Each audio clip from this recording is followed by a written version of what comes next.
Épisode 6. Il pensait avoir échappé à tous les pièges du chef du village, mais il ne savait pas que le plus dangereux était déjà entre ses mains. Depuis plusieurs jours, le chef du village cherchait un moyen d'atteindre le prophète. Après plusieurs échecs, il décida d'utiliser une jeune femme connue de tous pour sa bonté et sa générosité. Personne ne se méfiait d'elle, et c'est précisément pour cette raison qu'il l'a choisie. Un soir, il l'approcha discrètement et lui remit un panier rempli de nourriture soigneusement préparée. Avec un sourire rassurant, il lui expliqua qu'il souhaitait faire la paix avec le prophète et lui offrir ce repas en signe de respect. Même si elle fut surprise par ce changement soudain, la jeune femme accepta de transmettre le cadeau sans imaginer le danger qui s'y cachait. Le lendemain matin, elle apporta le panier au prophète. Voyant sa sincérité, celui-ci ne se méfia pas. Il la remercia chaleureusement et accepta le repas. Pour la première fois depuis longtemps, il pensa que les tensions avec le chef du village étaient être terminées. Quelques heures plus tard, il partagea la nourriture avec des visiteurs puis en mangea lui-même. Tout semblait normal. Mais à la tombée de la nuit, son état changea brutalement.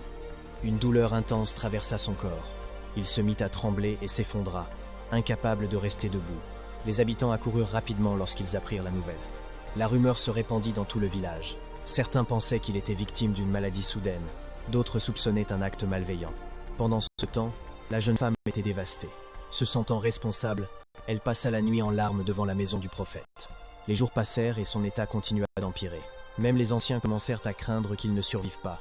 De son côté, le chef du village observait discrètement la situation, persuadé que son plan avait enfin réussi. Mais alors qu'il croyait sa victoire assurée, un événement inattendu se produisit. Au milieu de la nuit, après plusieurs jours de souffrance, le prophète ouvrit brusquement les yeux. Malgré sa faiblesse, il demanda qu'on fasse venir la jeune femme. Lorsqu'elle arriva, il lui prit la main et lui dit qu'elle n'était pas responsable. Elle avait simplement été manipulée. La jeune femme éclata en sanglots. Puis, d'une voix faible mais assurée, le prophète révéla qu'il savait désormais qui était derrière cet empoisonnement. Selon lui, la nourriture avait été utilisée comme un piège, et celui qui l'avait préparée n'était autre que le chef du village. Un silence glacial envahit la pièce. Les habitants se regardèrent avec stupeur. La colère monta parmi les anciens, mais le prophète leur demanda de ne pas agir sous l'effet de la vengeance. Puis il murmura « Celui qui prépare le mal pour les autres finit toujours par récolter les conséquences de ses actes. » Au même moment, caché dans l'obscurité, le chef observait la maison. En apprenant que son secret était découvert, son visage se durcit. Pourtant, un étrange sourire apparut sur ses lèvres, comme s'il préparait déjà quelque chose de bien plus dangereux. Et tandis que le village croyait le pire derrière lui, une nouvelle menace commençait à naître. Morale.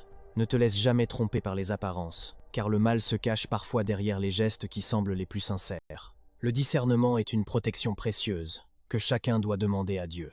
Prière. Que Dieu te protège des pièges visibles et invisibles, qu'il te donne la sagesse de reconnaître les mauvaises intentions et la force de surmonter les épreuves. Amen.